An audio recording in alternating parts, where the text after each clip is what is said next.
Assalamualaikum warahmatullahi wabarakatuh. Perkenalkan, nama saya Dimas Adrian. Saya dari kelas 2 TIF.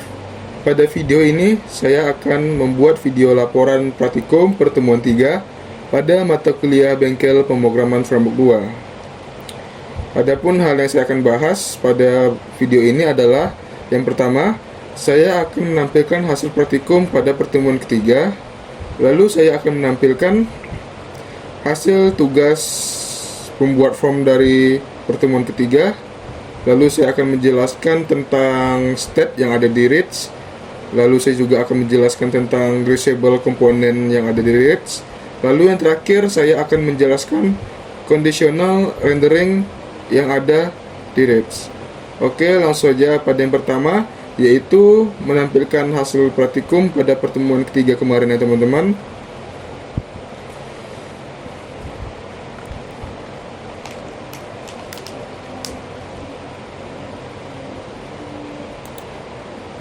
Oke, langsung saja di sini. Pada pertemuan ketiga saya ada membuat sebuah komponen, yaitu komponen Tailwind CSS, komponen user form, lalu yang terakhir adalah komponen hitung gaji form atau form hitung gaji teman-teman. Oke, pada pertemuan 3 ini kita telah menggunakan Tailwind CSS sebagai CSS kita teman-teman. Langsung saja saya akan menjelaskan pada komponen yang pertama, yaitu komponen Tailwind. Oke, di komponen Tailwind ini saya membuat beberapa cara komponen, yaitu ada spacing, tipografi, flexbox grid, border radius, background color, dan shadow effect. Nah, di sini saya akan menjelaskan dikit tentang penggunaan Tailwind CSS pada project kita teman-teman. Di sini saya membuatnya di project yang kita buat kemarin ya. Oke, pertama saya akan menjelaskan mengenai spacing ya teman-teman. Nah, untuk penggunaan spacing pada Tailwind, kita dapat menggunakan P atau M. Untuk P ini kita untuk membuat paddingnya, lalu M ini untuk marginnya. Padding ini seperti jarak dari kanan kiri atas bawah sebuah objek yang kita buat ya teman-teman. Misalnya di sini contohnya spacingnya teman-teman, jika kita buat paddingnya itu 20, maka jarak dari sini ke sini, kanan kiri atas bawah itu berjarak sekitar 29 px ya teman-teman. Lalu untuk margin gunaannya cukup kita tuliskan M dan jarak margin ya teman-teman, misalnya 10 di sini. Nah, maka dia akan geser 10 ya teman-teman. Lalu di sini ada tipografi ya teman-teman. Nah, untuk menggunakan tipografi pada Tailwind ini kita cukup menggunakan teks dan font saja teman-teman ya. Untuk mengubah fontnya misalnya gini, untuk defaultnya Tailwind menggunakan font seperti ini teman-teman. Jika kita ingin mengubah fontnya, kita cukup tuliskan font, lalu di sini jenis font yang akan kita gunakan, maka otomatis akan berubah. Lalu untuk ukuran kita menggunakan teks, contohnya kita akan berubah ukuran jadi 7, maka dia akan memperbesar teman-teman. Oke, lalu di sini ada border radius yang seperti ini teman-teman.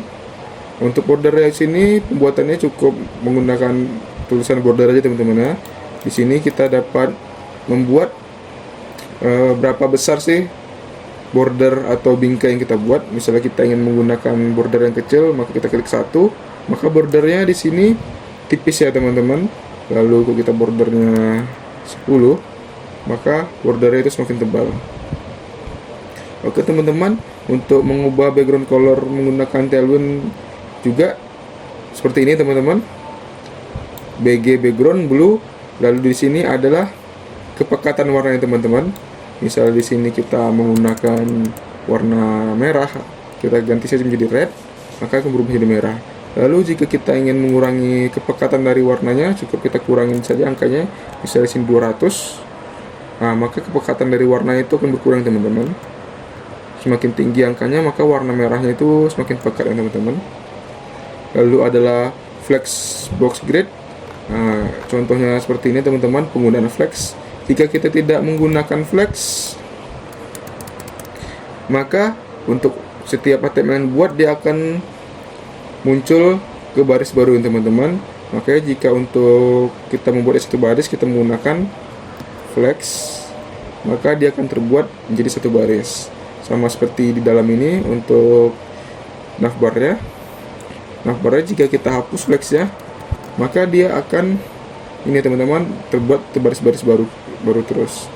Jika kita gunakan flex, maka dia akan menjadi satu baris.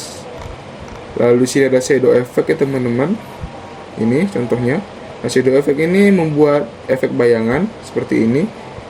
Nah, oke. Untuk jika di hover atau didekatkan, maka dia akan lebih pekat ya teman-teman. Jika ingin membuat pekatnya lagi, tinggal tambah saja di sini, maka dia semakin pekat.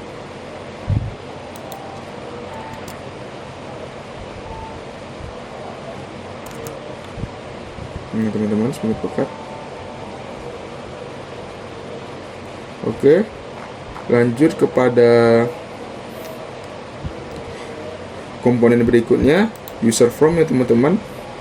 Di sini saya membuat komponen untuk menampilkan form untuk menambah user teman-teman, di mana ada input nama, input email, dan input tanggal ya teman-teman. Di sini saya menggunakan reusable komponen ya teman-teman untuk pembuatan formnya teman-teman. Contohnya ini input field. Saya menggunakan label dan input yang teman-teman yang dimasuki melalui parameter yang ada. Untuk penggunaannya di sini kita langsung menggunakan komponen aja teman-teman, lalu memasukkan parameter argumennya saja teman-teman. Jadi penggunaan kodenya ini lebih sedikit dan lebih efisien ya teman-teman.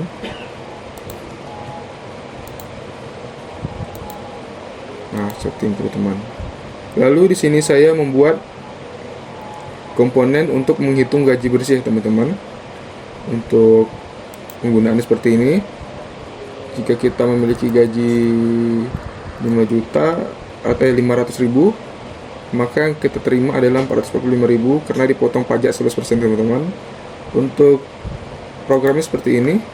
Di sini programnya menggunakan state dan reusable komponen teman-teman. Untuk penjelasan tentang state dan reusable komponen itu akan jelaskan nanti. Nah, di sini kita membuat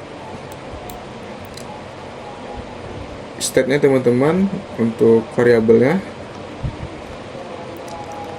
Lalu di sini jika kita menggunakan reusable komponen untuk input gaji yang teman-teman yang telah dibuat di sini. Lalu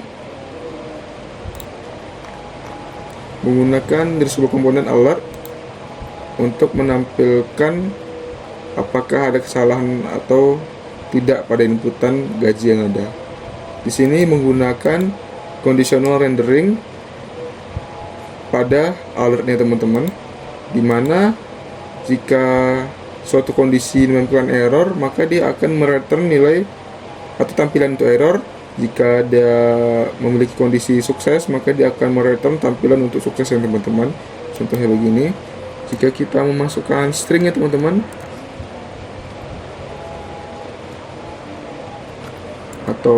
atau 0, maka dia akan menampilkan gajinya tidak valid ya teman-teman di sini. Oke, selanjutnya saya akan membahas tentang form tugas yang telah saya buat ya teman-teman. Di sini saya membuatnya di indeks tugas ya teman-teman. Oke, di sini saya membuat form pendaftaran teman-teman.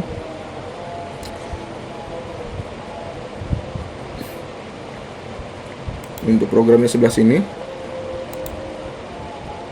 Ini jika dia memasukkan nama lengkap dan memasukkan email dengan aturan yang betul dan memilih pendidikan terakhir, maka tombol daftarnya ini akan muncul teman-teman. Tapi jika kita memasukkan inputan secara asal-asalan, bisa kita tambah angka di sini, tidak mungkin ada namanya mengandung angka teman-teman.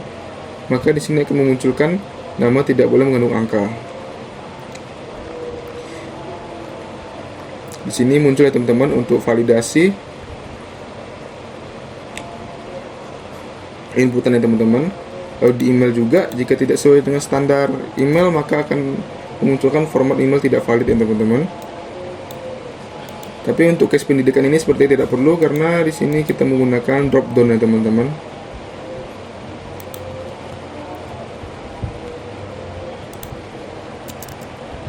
Oke.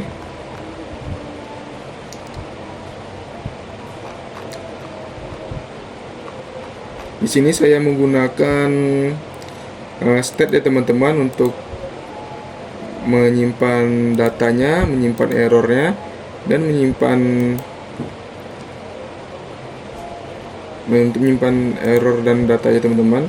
Di sini saya membuat variabel pendidikan menggunakan array 2 dimensi untuk drop down ya teman-teman.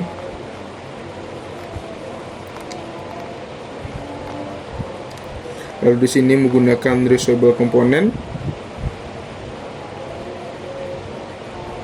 Reusable komponennya adalah untuk input field, sama seperti tadi kita menggunakan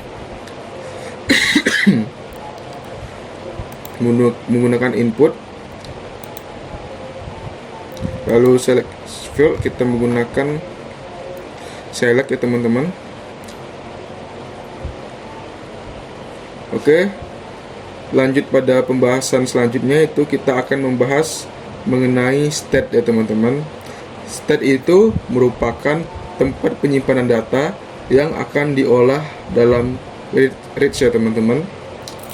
Dalam penggunaannya, contohnya jika di dalam sebuah komponen terdapat 2 inputan atau 3, maka kita perlu membuat 2 atau 3 state itu teman-teman.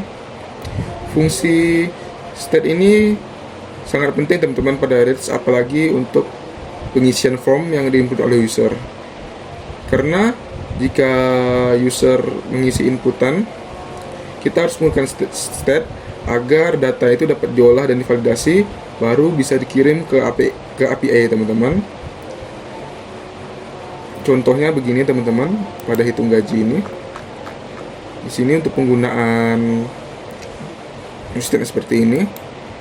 Ini untuk men-set gaji dan variabel gaji teman-teman, untuk menyimpan gaji yang diinputkan tadi ya teman-teman. Maka inputan disimpan dan dapat diolah ya teman-teman. Sini. Oke. Selanjutnya menjelaskan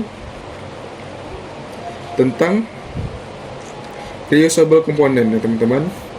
Reusable component adalah suatu struktur yang kita gunakan yang berfungsi untuk mengefisiensikan kode program kita teman-teman. Contohnya di sini untuk penggunaan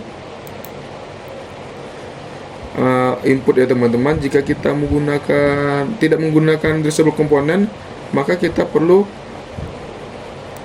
menulis ulang ya teman-teman di sini untuk label, untuk inputan, tipe, class name-nya.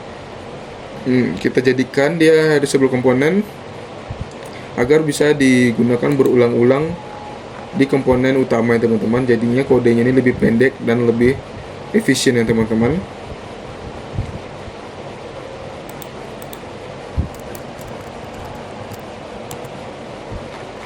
Oke, lalu yang terakhir saya akan menjelaskan conditional rendering ya teman-teman. Conditional rendering ini adalah sebuah fungsi yang berguna untuk mereturn atau mengembalikan sebuah tampilan sesuai kondisi yang ada teman-teman. Contohnya jika dia bernilai atau berkondisi true, maka akan menampilkan hal yang berbeda. Lalu jika false, maka menampilkan hal yang berbeda lagi.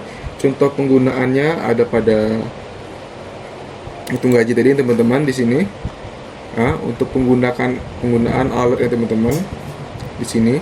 Jika gajinya ini tidak sesuai atau 0 atau di bawahnya, maka dia akan menampilkan error dan menampilkan pesan silakan masukkan gaji yang valid. Tandanya dia menampilkan kondisi yang untuk error ya teman-teman.